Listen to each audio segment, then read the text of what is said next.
எனக்கு ஒண்ணு பிடிக்கல. ஏன் பிடிக்கல? இப்ப பிடிக்கல, அப்ப மட்டும் ஏன் பிடிச்சிச்சு? எப்படா? உனக்கு 3 வயசா இருக்கும்போது எனக்கு 6 வயசு, எனக்கு 6 வயசா இருக்கும்போது உனக்கு 3 வயசு. ரெண்டும் ஒண்ணுதான் சொல்லு. 3 வயசுல உனக்கு குச்சி மிட்டாய்னா ரொம்ப இஷ்டம். தினம் என் கைய பிடிச்சுக்கிட்டு குச்சி மிட்டாய் வாங்கி கொடுங்க மாமா, குச்சி மிட்டாய் வாங்கி கொடுங்க மாமான்னு அடம் பிடிப்ப. குச்சியே இல்லாத மிட்டாய் வாங்கி கொடுத்தா அந்த மிட்டாயில எச்சிய துப்பிட்டு என் மூஞ்சில அப்பிட்டு ஓடிடுவ.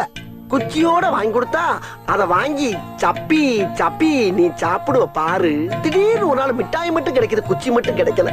அப்ப அந்த குச்சிக்காக நான் பட்ட பாடு இருக்கே, ஐயோ ஐயோ ஐயோ. ஏறாத மரம் இல்ல, போகாத மலை இல்ல, பொறுக்காத குப்பை தட்டி இல்ல. அப்ப நான் பட்ட வேதனை இருக்கே, அந்த வேதனை யாரு வேணாலும் மறக்கலாம், நீ மறக்கலாம். போயிட்டாங்களா? ஒரு கதை சொன்னா கட்டில முத கூட தூக்கிட்டு போயிடுறாங்க.